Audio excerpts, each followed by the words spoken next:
You are tuned in to another edition of Americana Music Profiles, brought to you by Americana Rhythm Music Magazine and AmericanaMusicMagazine.com. I'm your host, Greg Tutwiler. Let's jump right in to the next exciting interview. Christopher Griffiths was playing in bands by the time he was 13. After attending the Berklee College of Music, he moved to Nashville at the age of 22 to begin a career professionally. His latest music finds him in the Americana genre, and his new single, Take On You, is set to release on October 29th. Proceeds from this song will be donated to the LA Animal Rescue Center. Christopher is our guest on this edition of Americana Music Profiles. Christopher, welcome to the podcast today. Thanks for joining us. Hey, thanks for having me. Glad we could spend a few minutes together and talk about your music and your new music and what you got going on in your current state of your music career. You were in Tennessee, Nashville, right? Yeah, I live a little south of Nashville. I live out in Murfreesboro, which is yeah. It's like Diet Nashville. Right. Okay. That's cool. How long has Nashville been home for you? I don't think you grew up there, did you? I did not. I grew up in Detroit, Michigan, but I grew up all over Michigan, really. But I've been in Nashville like 17 years. Okay. Yeah, 17 years. Wow. Cool. Most of it as a professional musician from some aspect or another? Oh, I think I sold cars for maybe 2 weeks when I first moved here. but yeah, after that, pretty much I wanted to do something with some honor and principle, so I became a musician. Yeah, okay. That's cool. And yeah, I've been a sideman for a lot of bands. I'm a producer and songwriter, and I think we all are in one aspect or another, but yeah, that's how I pay the bills. Yeah. Well, you kind of have to diversify, especially in today's climate, with everybody scrambling to try to find something else to do while we're waiting on the opportunity to get back outdoors. Absolutely. It was so heartbreaking seeing so many of my friends who kind of had to give up the ghost because, touring is their life. Touring is everything they do. And to have a whole year just pulled out under you and really not have the support system you need to bear the storm, they had to go back home. And it's been kind of sad, but everything's got a silver lining. There's a lot of people who adjusted and are coming out with new and interesting things. Yeah. We don't need to spend a whole lot of time on this, but I'm glad that you've been able to sustain it. So many listeners don't appreciate how difficult it's been for musicians to find a way to hang on to what they love to do. I saw a governor of some state or a mayor somewhere saying, well, musicians just need to find other jobs. Yeah. And I think that understates, he's entitled to his opinion, as wrong as it is. I think it really understates how much dedication it really takes to do this on a professional level. Right. Because you're talking about an amount of practice per week that would be a job for someone else before you even do your job. Yeah, that's a good point. Yep. And I'm not trying to make my career over important, but I think they miss the fact that, okay, I'm just going to adjust to be an accountant now. Right. That would be, for anyone else, that would be insane. If I took an accountant and said, here's a violin, you're a violinist now. Sorry. Yeah. That would be impossible. Right. Yeah. Whatever you guys do in the studio or whatever shows up on the stage is kind of the end product of all the effort and hard work that you've put in. And most people, they go to a concert or a festival and they get to enjoy all the good music, but they don't go home with you. They don't see what happens the other 6.5 days of the week. Well, especially in a lot of the music you cover, you cover a lot of bluegrass artists who have like this very. I'm not disciplined enough to be a bluegrass artist. I like listening to it. Yeah. If you pulled me on stage, I think I would just start blushing. Like their thing is so disciplined, and even their image and the way they sell themselves. Yeah. They live bluegrass. Right. I just write the rock and roll I write. They live bluegrass. Yeah. I can't imagine going into like a law firm or a Weso Gold shop and meet some guy in his bolo and his bluegrass outfit. Like, hey, here's a Sodium Insurance plan. Yeah. Yeah. Right. It doesn't translate, does it? It's a lifestyle for a lot of us. Absolutely. Yeah, you're right. Yeah. Well, that kind of gives us a little segue into your career and your life. I read in some of the press notes that you actually were in bands. One of them said the age of 9, the other 13, but whatever. That's a pretty young age to be pursuing something that you know that you want to do. Oh yeah, so that's funny. That's different things. I think when I was 9, I had a band with my brother, and we would play shows in my house because my mom set up this whole kind of music basement area. Okay. Because her theory on it was, if we're loud, she knows where we are. Right. It's a quiet kid you got to really worry about. Right. Yeah. So my brother and I had a band because he's a drummer. He's in everything. He's a Renaissance man, but drummer at the time. Mm-hmm. And then him and I joined other bands. So at 13, I started getting paid to play. Okay. That's still pretty young. So that's awesome. Yeah.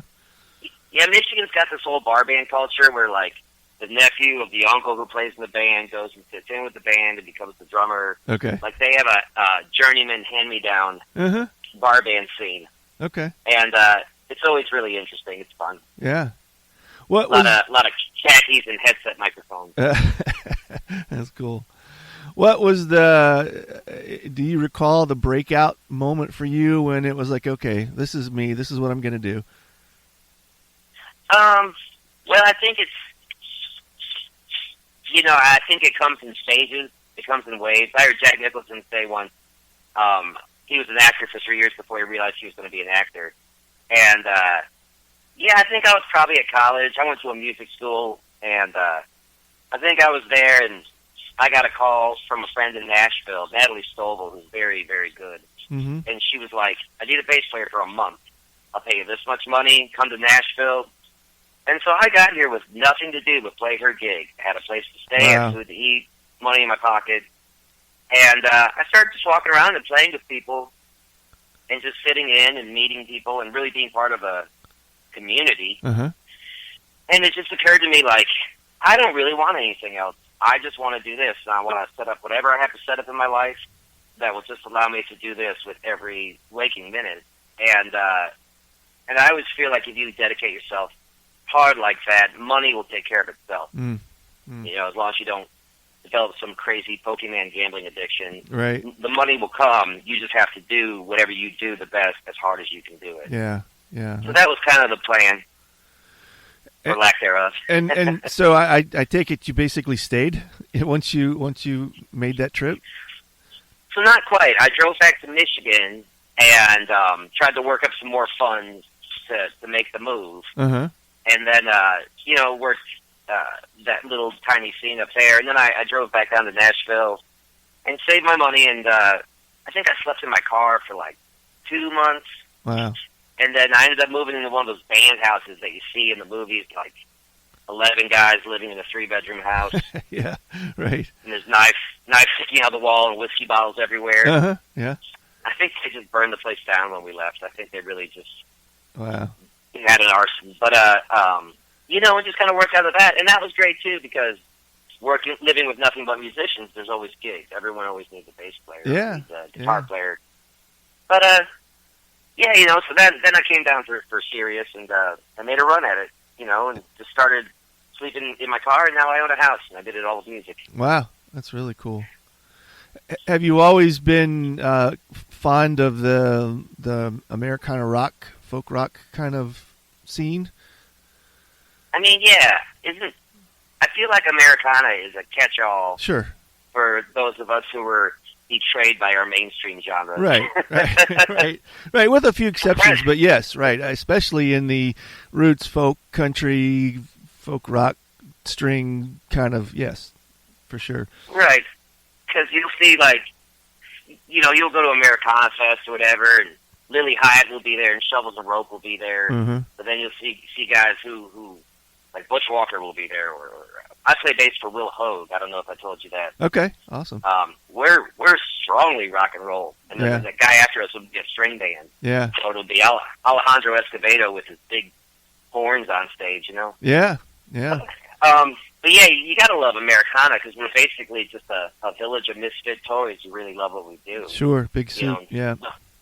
No one's jumping into Americana trying to break onto MTV or whatever people watch now. Right, yeah. No, but it is one of the, at least it was until a lot of this craziness, one of the fastest growing genres of music, because I think even the listeners appreciate that the mainstream outlets are manipulated, and at least in the Americana roots, grass, folk rock kind of scene, you can still call your own shots for the most part.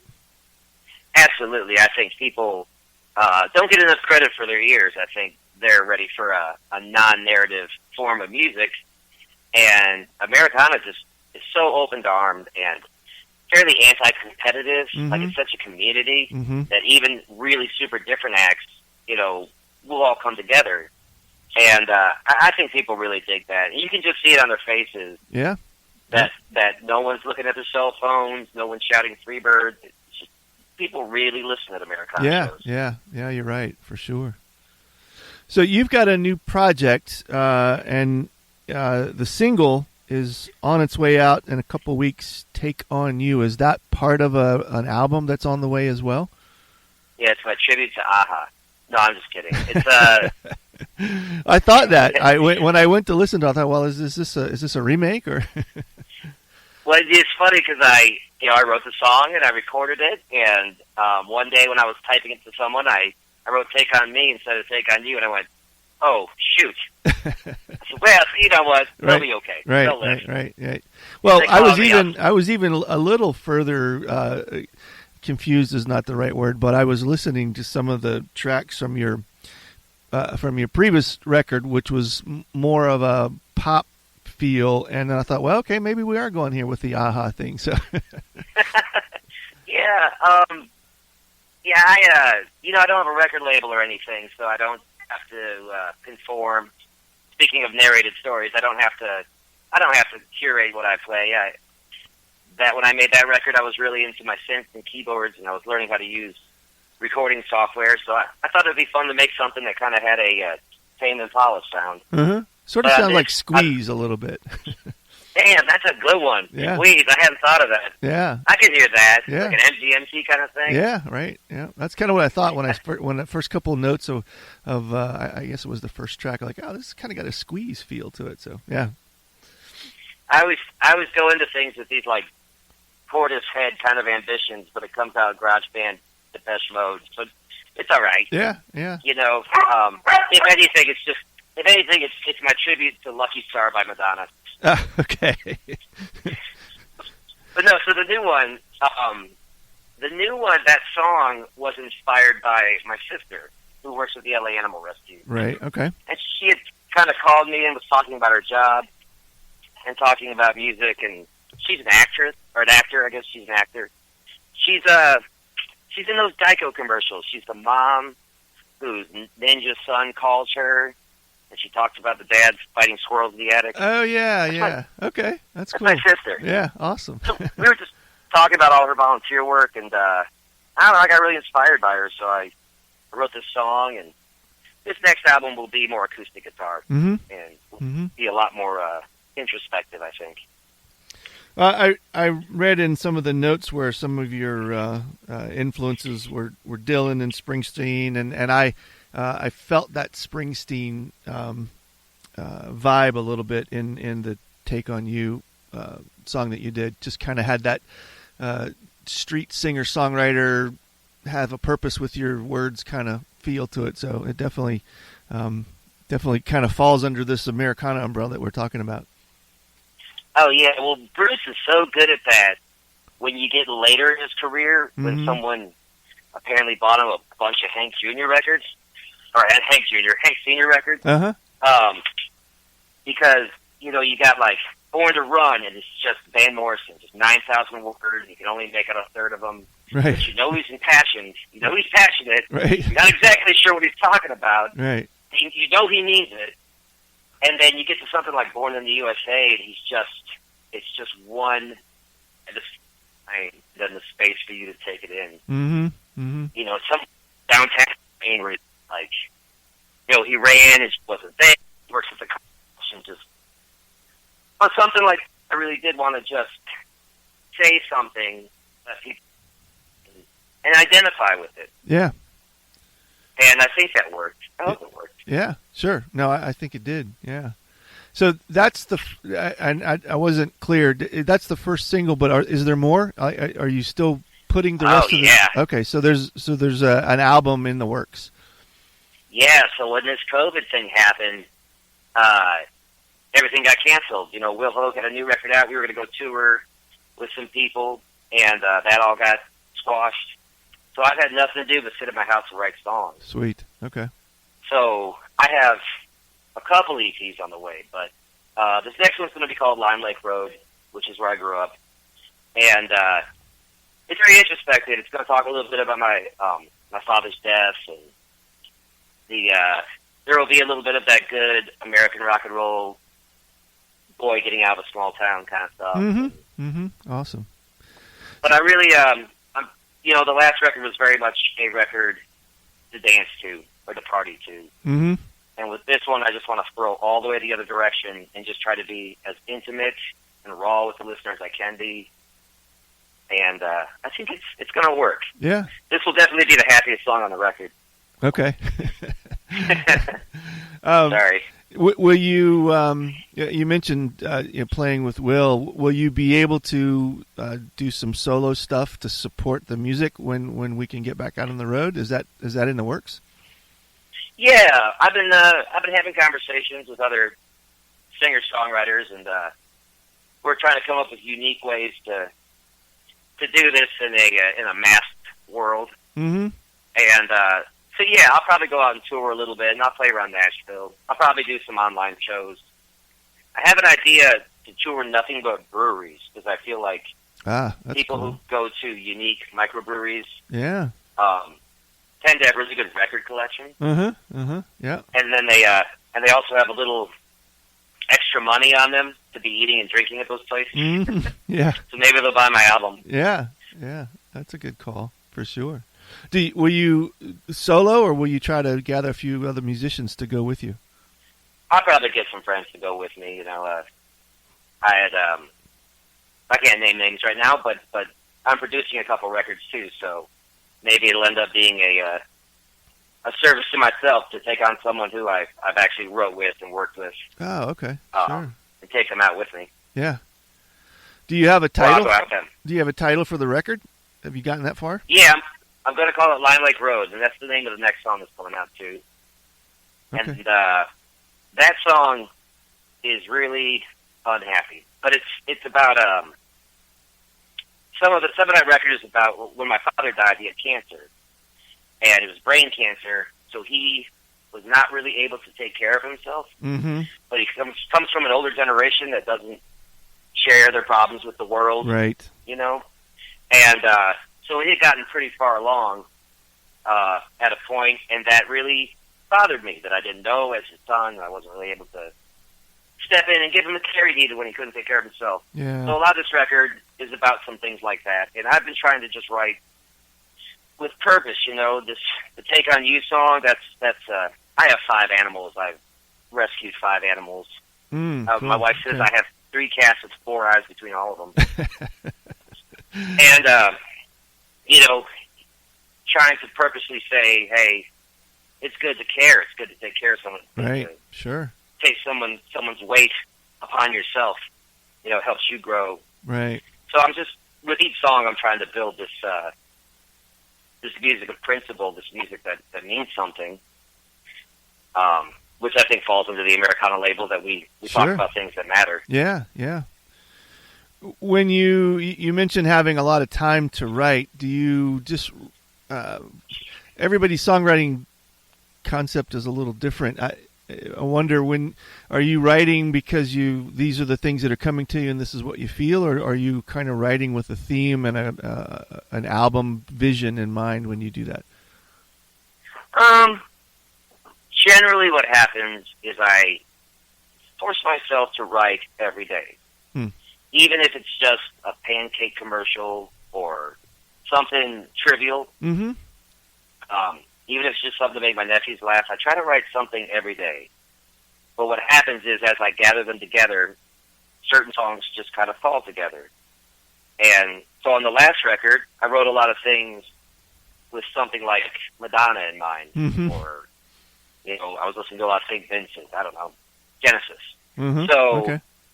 with that in mind, that record, those songs kind of fell together and became this synth, my friend calls it alt pop, but this synthy kind of dancey record. Yeah.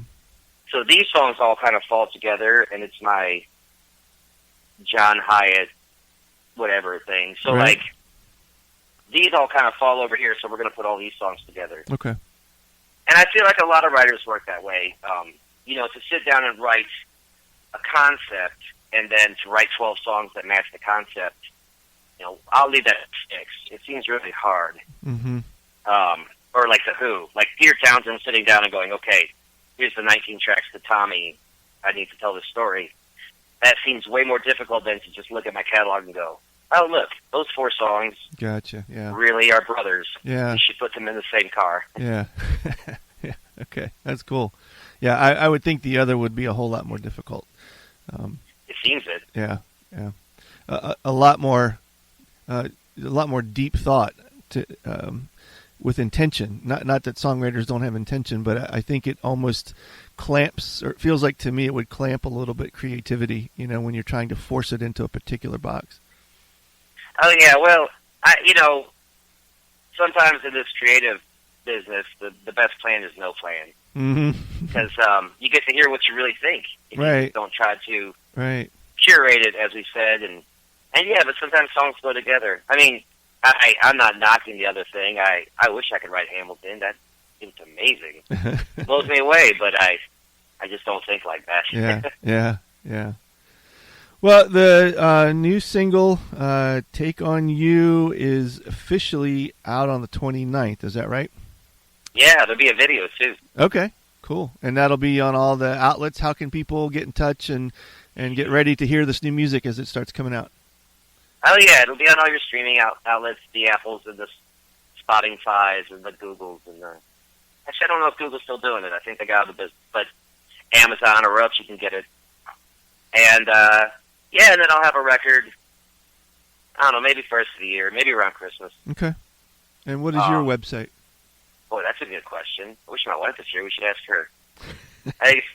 Well, I have it. Christopher Griffiths Music is what I have on my notes. Yeah. Yeah. Okay. ChristopherGriffithsmusic.com. That's what it is. Okay. Good. Yeah. You can't keep everything, you know. You're going to lose marbles somewhere. Right. That's right. Yeah. It just happens. Well, I appreciate it, Christopher. Thank you for sharing your stories with us and all the cool tunes you're creating, and certainly wish you the best with it. No problem. You know, I have a home studio and nothing but time, so I'm sure we'll have other things to talk about. Yeah, awesome. Cool. Thank you. All right, no problem. Thanks again for tuning in to this episode of Americana Music Profiles. Find us on iTunes at Americana Music Profiles and on the internet at AmericanaRhythm.com.